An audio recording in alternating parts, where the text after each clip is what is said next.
नमस्कार दोस्तों। आज मैं आपके सामने जोसेफ मर्फी की पुस्तक लेके आया हूँ। इस पुस्तक में आप अपने अवचेतन मन को समझेंगे कि आप अपने अवचेतन मन के माध्यम से आप अपने आप को कैसे पहचान सकते हैं। इस पुस्तक का नाम है दोस्तों the power of your subconscious mind, आपके अवचेतन मन की शक्ति। चलिए दोस्तों, वीडियो को शुरू करते हैं। इस पुस्तक में बताया गया है कि आप अपने आप को कैसे पहचानें।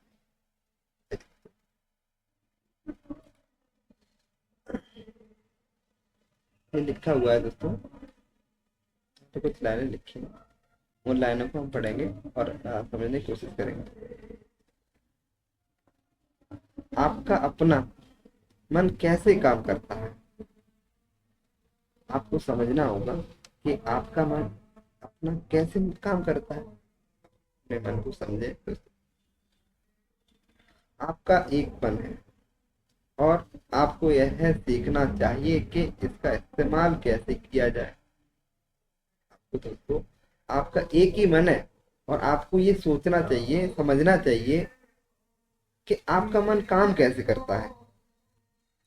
आपके मन के दो स्तर होते हैं। कितने स्तर होते हैं दोस्तों? दो स्तर होते हैं। एक चेतन जिसे विवेक युक्त स्तर, और दूसरा होता है अवचेतन जिसे विवेक रहित स्तर कहा जाता है।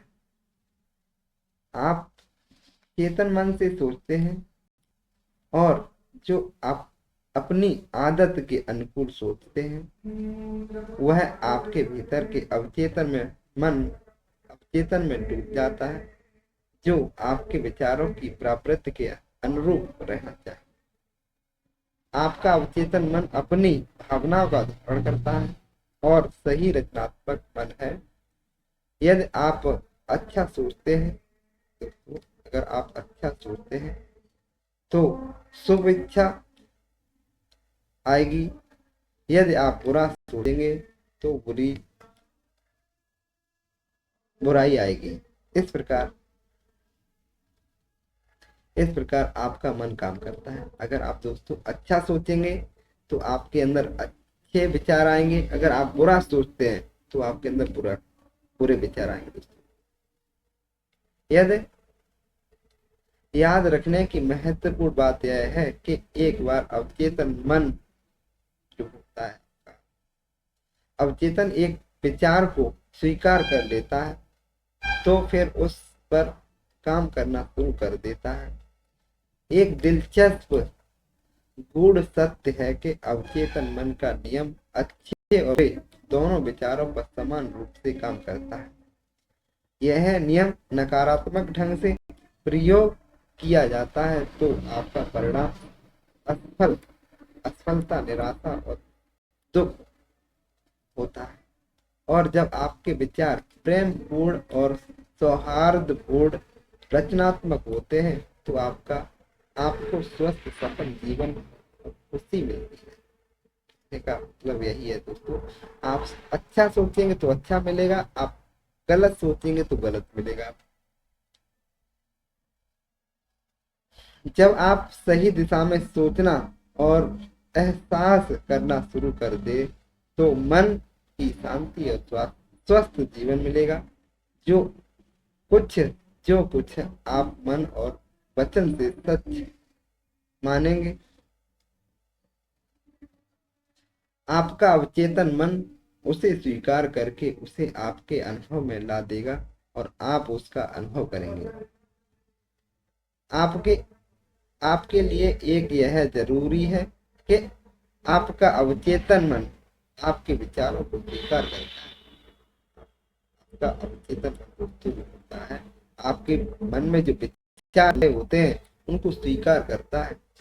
आपके आपके अपने अवचेतन मन का नियम ही आपके लिए अच्छा स्वास्थ्य, शांति अथवा जो पद आप प्राप्त करना चाहते हैं वह आपके सामने प्रस्तुत कर देगा और आप आदेश या निर्णय देते हैं और आपका अवचेतन मन वह विचार जो उसे दिया गया है आपके सामने पूरी निष्ठा से प्रस्तुत कर देता है। अगर आप अपने मन को सही दिशा में गाइड करते हैं तो आपको सकारात्मक विचार आपके अंदर आते हैं। आपका आपके मन का नियम है, आपको अपने अवचेतन मन से उन विचारों या चिंतन का प्रतिरूप या प्रतिफल मिलेगा जो आप अपने चेतन मन में रखते हैं।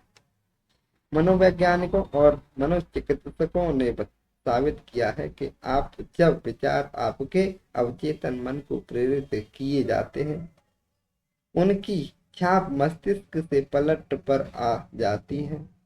जैसे ही आपका अवचेतन मन किसी विचार को स्वीकार करता है, वह तुरंत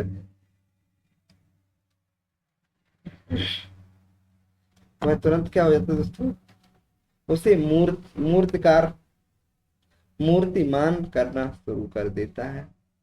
वह विचारों से मिलकर काम करता है और आपके उस ज्ञान का पूरा प्रयोग करता है जो आपने जीवन भर एकत्रित किया है। वह आपके लिए आपके भीतर मौजूद अनंत शक्ति, ऊर्जा, विवेक का प्रयोग करता है। वह अपना काम करने के लिए प्राकृत के सभी सिद्धांतों को प्रयोग में लाता है। कभी कभी वह अपनी समस्याओं का समाधान तुरंत कर देता है, किंतु कभी ऐसा भी होता है कि उसे काम पूरा करने में कुछ दिन, कुछ सप्ताह या कुछ भी देर हो सकती है, किंतु वह काम करके ही रहता है। अगर आपने अपने मन में जो सोच लिया है कि मुझे पढ़ के शिक्षक बनना है, मुझे IAS बनना है, हाँ कुछ समय अवश्य लगेगा, आप वो कर सकते हो। आप अपने मन में पॉजिटिव थिंकिंग लाइए, नकारात्मक विचार लाइए, उसको नेगेटिव थिंकिंग नहीं लानी है। आपको अपने सकारात्मक विचार रखने हैं। अब ये चेतन मन और अवचेतन मन क्या होता है दोस्तों, इसे समझते हैं। चेतन मन और अवचेतन मन में क्या है, इसे समझने की करते हैं। दोनों में भेद क्या है। आपको यह याद रखना चाहिए कि ये दोनों अलग अलग मन नहीं है, ये केवल दो क्षेत्र हैं जिनका कार्यकलाप अलग, क्रियाकलाप जो होता है वो अलग है, लेकिन मन एक ही है। आपका चेतन मन विवेकशील है, अर्थात हर चीज का कारण जानना चाहता है। यही क्षेत्र है जो अपनी चाहत का चुनाव करता है। उदाहरण के लिए आप पुस्तक चुनते, अपना घर चुनते और अपना जीवन साथी चुनते हैं। आप सारे तर्क वितर्क चेतन मन से करते हैं और दूसरी ओर आपके किसी प्रकार के बगैर आपका हृदय स्वतः धड़कता रहता है। क्या रहता है दोस्तों, स्वतः धड़कता रहता है और पाचन क्रिया, रक्त प्रवाह और सांस बराबर चलता रहता है। यह सब आपका अवचेतन मन एक स्वतंत्र प्रक्रिया के माध्यम से चलाए रखता है, जिस पर आपके चेतन मन का कोई नियंत्रण नहीं। आपका अवचेतन मन वह सब स्वीकार कर लेता है जिसकी छाप उस पर पड़ती है, या वह जिस पर आप विश्वास करते हैं, वह चेतन मन की तरह कारण या प्रश्न नहीं पूछता, न ही आपसे कोई तर्क करता है। वह मिट्टी की तरह है जो सभी प्रकार के बीज स्वीकार कर लेता है। अच्छा तो या बुरा उसे कोई फर्क नहीं पड़ता। आपके विचार हमेशा सक्रिय रहते हैं। हो सकता है कि उन बीजों में आपकी पसंद जुड़ी हो, नकारात्मक और विध्वंसात्मक विचार आपके अवचेतन मन में लगातार नकारात्मक रूप में काम करते रहते हैं और एक समय के बाद आपके अनुभव में दिखाई देने लगते हैं। आप बुरे कामों में फंस जाते हैं। आपके मन में जो विचार चल रहे हैं दोस्तों, अगर गलत विचार चल रहे हैं और वही चलते चलते और वही विचार आपको, आप अपने पूर्ण रूप से नकारात्मक विचारों में घिर जाते हैं।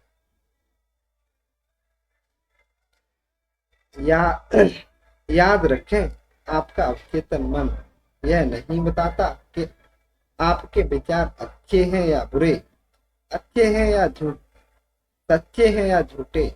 आपका यह काम नहीं है। वह तो जो आप लाते हो अथवा जो विचार या सुझाव आप स्वीकार करते हैं या चुनते हैं, उसे स्वीकार कर अपना काम शुरू कर देते हैं। उदाहरण के लिए, यदि आप अपने होशो हवास में कुछ अच्छा या सही सोचते हो लेकिन वह झूठ है, तो भी आपका अवचेतन मन उसे सही सही मानकर स्वीकार कर लेगा और उसी के अनुसार काम करेगा, क्योंकि आपके चेतन मन से उसे सही माना है। आपके चेतन मन ने उसे क्या माना है दोस्तों? सही माना है। अगर आपका चेतन मन, आपके अवचेतन मन, दो मन एक ही होता है लेकिन विचार अलग अलग होते हैं दोस्तों। आप अपने चेतन मन में सही विचार लाइए, आपका अवचेतन मन ऑटोमेटिक आपका चेतन मन की बात मानेगा। मनोवैज्ञानिकों के परीक्षण, मनोवैज्ञानिकों ने भी परीक्षण किए हैं चेतन और उपचेतन मन पर। मनोवैज्ञानिकों और अन्य लोगों की ओर से अनेक परीक्षणों में यह पाया गया है कि आदमी हिप्नोटिक स्टेज और सुप्तावस्था में चुनाव और तुलना, जो कि एक आवश्यक तार्किक प्रक्रिया है, नहीं कर पाता। उसमें वह क्षमता नहीं होती। परीक्षणों में यह बार बार स्पष्ट हुआ है कि आपका अवचेतन मन कोई भी सुझाव स्वीकार करेगा, चाहे वह झूठ ही क्यों ना हो। एक बार स्वीकार करने के बाद वह सुझाव के अनुकूल ही काम करेगा। अगर आप अपने अवचेतन मन को कोई चाहे छोटी विचार क्यों ना दे दें, उस पर वो काम करना स्टार्ट कर देता है।